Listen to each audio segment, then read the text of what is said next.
Good afternoon बच्चों। आज हम कक्षा 8 यानी 8वीं का चैप्टर नंबर 11 इसका नाम है क्षेत्रमिति, उसके बारे में अध्ययन करेंगे, पढ़ेंगे और समझेंगे। बच्चों, चैप्टर नंबर 11 यानी जिसका नाम है क्षेत्रमिति, ये चैप्टर केवल पढ़ने की दृष्टि से भी इम्पोर्टेंट नहीं है, बल्कि अपनी जो दैनिक दिनचर्या है, दैनिक जीवन है, उसमें भी इस चैप्टर का बहुत बड़ा योगदान है। इसलिए इस चैप्टर को बिल्कुल ध्यान से समझना है। और मेन बात इस चैप्टर की यही है कि इस चैप्टर के अंदर आपको दो चीज़ का ध्यान रखना है, कौन सा सूत्र लग रहा है और पूछ क्या रहा है, यानी किस तरीके से कर सकते हैं। ये दो बात इस चैप्टर की खास है। बाकी इतना इस चैप्टर ये हार्ड भी नहीं है और कठिन तो होने के सवाल ही पैदा नहीं होता। हार्ड तो नहीं है लेकिन सरल भी नहीं है, दोनों बात है। जितना सरल भी नहीं है और इतना हार्ड भी नहीं है। इसलिए इस चैप्टर को महत्वपूर्ण रूप से सूत्रों के आधार पर ही है। इसमें जितने भी सूत्र हैं उनको याद करो और फिर कंसेप्ट कैसे, उसमें क्वेश्चन के अंदर हमें क्या पूछ रखा है, क्वेश्चन क्या दिया हुआ है और क्या ज्ञात करना है, इस बात का हमें ध्यान रखना है। क्षेत्रमिति, सबसे पहले आते हम क्षेत्रमिति शब्द की यदि परिभाषा निकालें कि क्षेत्रमिति शब्द क्या है, यानी ये 8 क्लास का चैप्टर नंबर 11 है। 7th में भी थोड़ा सा है क्षेत्रफल और परिमाप के नाम से, और 6 में भी है, और 9th 10th में तो इसको थोड़ा सा विस्तार से बता दिया गया है। यानी वहाँ पर घन और घनाभ लिए हैं, तो यहाँ पर आपको त्रिभुज मिलेगा, आयत मिलेगा, वर्ग मिलेगा, वर्त मिलेगा, समलंब चतुर्भुज मिलेगा, समांतर चतुर्भुज मिलेंगे। इनके क्षेत्रफल पूछ सकता है, इनका परिमाप पूछ सकता है। अब सबसे पहले निकालते हैं, जो चैप्टर का नाम है वो है क्षेत्रमिति। क्षेत्रमिति शब्द का यदि हम निकालते हैं, अनुवाद करते हैं कि सर क्षेत्रमिति शब्द का, तो क्षेत्रमिति शब्द का सीधा ही अनुवाद ये हो जाएगा, क्षेत्र प्लस माप, यानी क्षेत्र का माप, यानी जो भी एरिया है, जितनी भी जगह है, उसका यदि माप ज्ञात करना है, क्या है, क्षेत्रमिति है।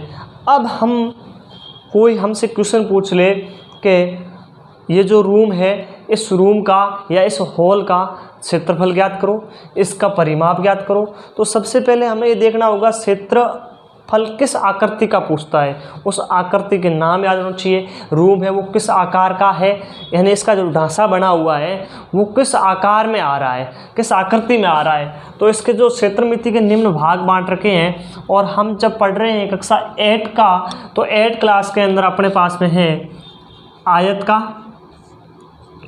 वर्ग का, और पीछे बचता है वो है त्रिभुज का,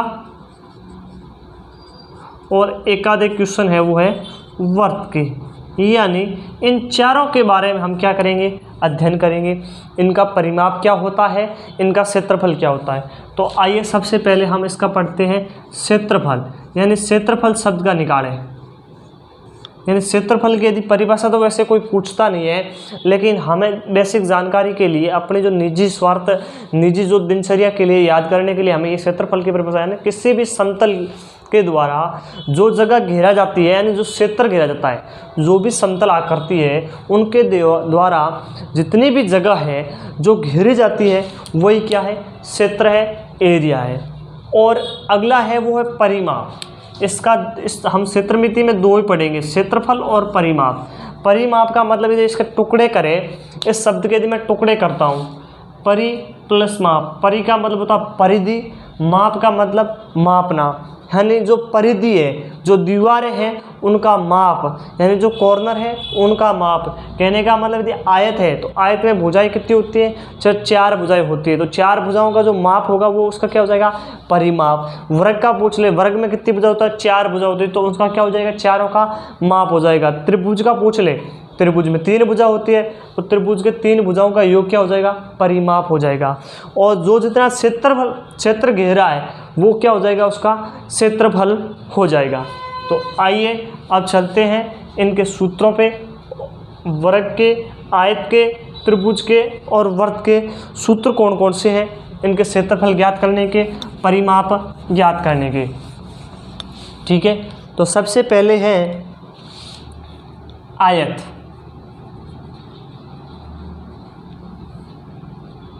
आयत।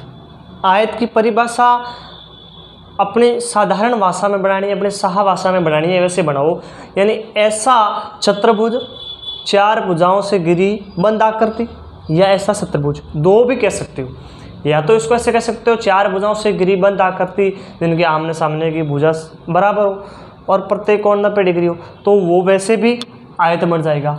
और कोई इस परिभाषा को ऐसा चतुर्भुज जिसके आमने सामने की भुजा क्या हो, बराबर हो, तो भी क्या हो जाएगा, आयत हो जाएगा। अब आयत की आकृति होती है वो इस तरीके से होगी, यानी इसकी जो आमने सामने वाली ये भुजा इसके बराबर होगी, ये भुजा इसके बराबर होगी। यदि ये भुजा लंबाई है, ये इसकी लंबाई है, तो ये क्या हो जाएगी, ये इसकी चौड़ाई हो जाएगी। क्या हो जाएगी, चौड़ाई हो जाएगी। तो ये क्या हो गया, आमने सामने। और इसका जो प्रत्येक कोण है, इसमें कितने कोण है सर, इसमें 4 कोण है, तो 4 कोण भी कितने के होंगे, चारों के चारों 90 डिग्री के होंगे। समझ गए ना, यानी प्रत्येक कोण क्या होता है, 90 डिग्री का होता। अब इसका निकालते हैं क्षेत्रफल, यानी इसका क्षेत्रफल क्या है। इसका क्षेत्रफल देखो, किसका, आयत का क्षेत्रफल का सूत्र, यानी क्षेत्रफल का सूत्र। इसका जो क्षेत्रफल का सूत्र होता है लंबाई गुणा चौड़ाई। लंबाई को किससे गुणा कर दो, चौड़ाई से। लंबाई गुणा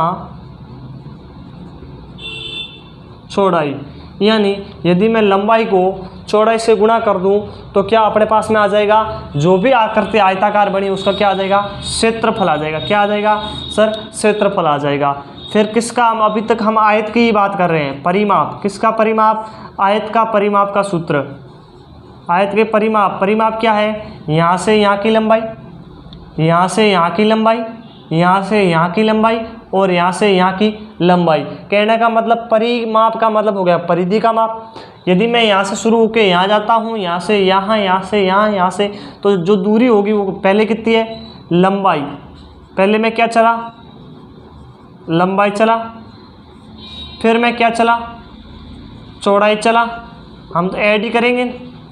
फिर वापस देखो, चौड़ाई के बाद में ये भी लंबाई बराबर है, तो फिर मैं क्या चला, और वापस लंबाई, फिर वापस मैं क्या चला, चौड़ाई।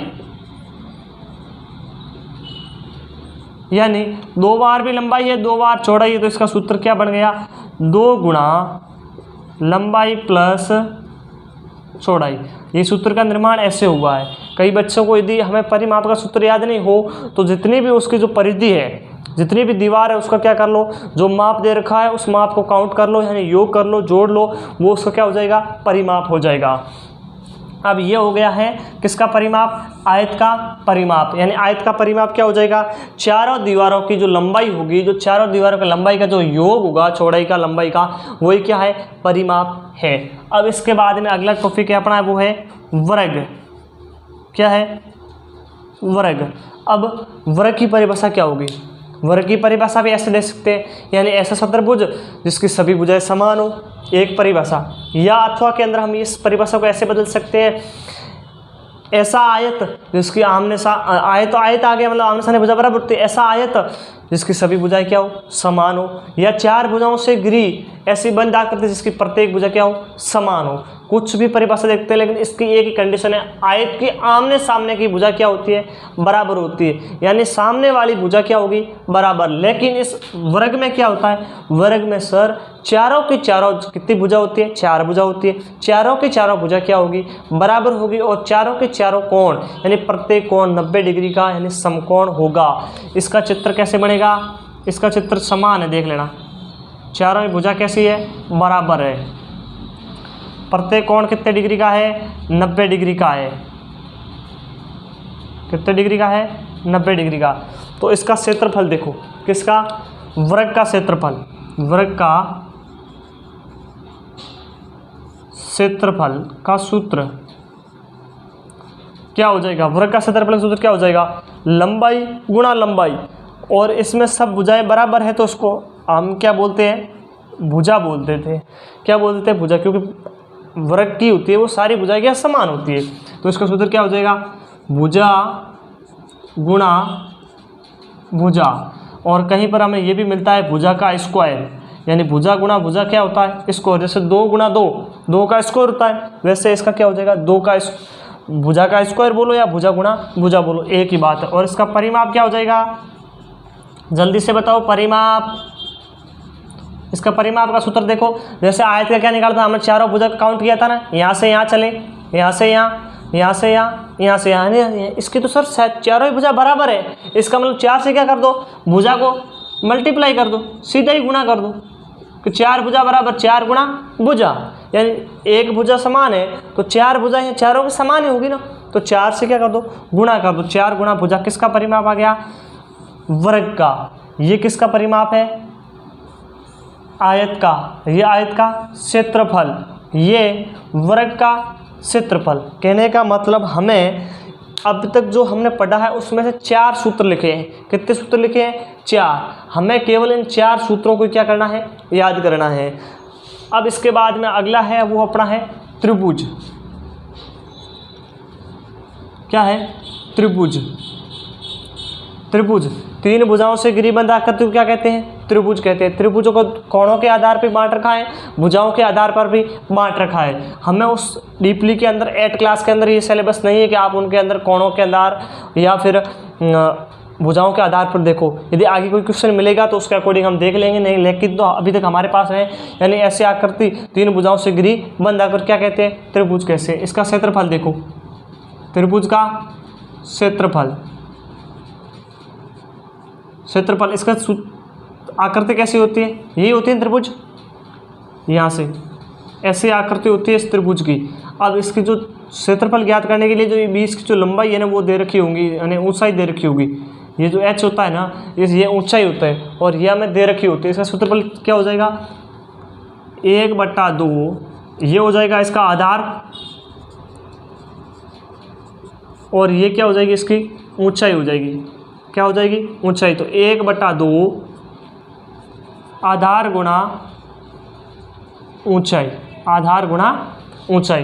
किसका क्षेत्रफल है, त्रिभुज का। जो भी हमें त्रिभुज की आकृति दे रखी होगी, एक तो उसका आधार दे रखा होगा और एक उसका सीधी सी जो भुजा होगी, यानी बीच में जो ऊंचाई होगी वो ऊंचाई होगी। इसको टेढ़ी वाली इसको मत लेना, ये त्रिज्यक ऊंचाई मानी जाती है, इसको नहीं है। ये जो सीधी वाली होती है यही क्या होती है, ऊंचाई होती है। इसके बाद में इसका क्या हो जाएगा, परिमाप। क्या, परिमाप, यानी यहाँ से यहाँ की चलने की दूरी। परिमाप का मतलब क्या होता है, चलना दूरी तो होता है ना परिमाप, यानी यहाँ से यहाँ की दूरी, यहाँ की दूरी, यहाँ की दूरी, ये क्या हो जाएगा, परिमाप। तो इसका परिमाप क्या सूत्र क्या हो जाएगा, परिमाप का सूत्र 3 गुणा, तीनों भुजाओं का योग ही तो होता है ना, या फिर 3 गुणा भुजा कर सकते हैं, लेकिन वो संभव के लिए काम आएगा। तो तीनों भुजाओं का योग, तीनों भुजाओं का योग, यानी जो भी 3 भुजाएं दे रखी है उनको हम क्या कर देंगे, जोड़ देंगे। उनको हम क्या कर देंगे, जोड़ देंगे। कितनी 3 भुजाएं तो है ना, यहाँ से ये दूरी, इसको ये परिमाप हो गया। अब इसके बाद में सबसे अंतिम में आता है वो आता है अपना वर्त। क्या आता है, वर्त। अब वर्त कैसा होता है, रोटी के आकार का। ये इसका केंद्र हो गया और यहाँ से इस केंद्र से परिधि की दूरी होती है उसको बोलते हैं त्रिज्या। क्या बोलते हैं, त्रिज्या। और त्रिज्या को हमेशा लिखते हैं आर से। किससे लिखते हैं, आर से। तो ये हो गया वर्त। अब ये इस वर्त की जो यहाँ से लेकर यहाँ तक चलने की दूरी है इसको बोलते हैं परिधि। क्या बोलते हैं, परिधि।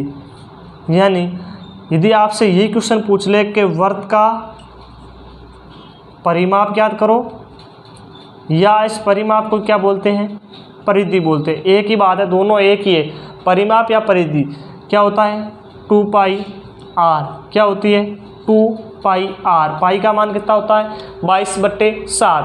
2 आगे गुणा हो जाएगा, 2 गुणा 22/7 गुणा r। r क्या होता है, r त्रिज्या होती है जो हमें क्वेश्चन के अंदर दे रखी होगी। फिर इसका आता है क्षेत्रफल। क्या आता है, क्षेत्रफल। क्षेत्रफल का सूत्र होता है πr स्क्वायर। πr स्क्वायर यानी 22/7 को हम त्रिज्या को 2 बार स्क्वायर, त्रिज्या r का स्क्वायर का मतलब क्या हो गया, त्रिज्या को 2 बार गुणा करना। भुजा स्क्वायर का मतलब क्या हो गया, भुजा को 2 बार गुणा करना। तो 8 क्लास के चैप्टर नंबर 11 जो क्षेत्रमिति यूनिट है, क्षेत्रमिति जो इकाई है उसके अंदर हम पढ़ेंगे आयत, पढ़ेंगे वर्ग, पढ़ेंगे त्रिभुज पढ़ेंगे, वर्ग पढ़ेंगे। इनके दो सूत्र है, किसका? आयत का क्षेत्रफल का सूत्र, परिमाप का सूत्र, वर्ग के क्षेत्रफल का सूत्र, परिमाप का सूत्र, त्रिभुज का क्षेत्रफल का सूत्र, परिमाप का सूत्र, वर्ग का क्षेत्रफल का सूत्र, परिमाप का सूत्र। यानी 4 है और 4 के अभी तक हमने 8 सूत्र पढ़े। कितने पढ़े हैं? 8 सूत्र पढ़े। इन्हीं 8 सूत्रों के आधार पर हम क्वेश्चन सोल्व करेंगे नेक्स्ट क्लास, नेक्स्ट डे।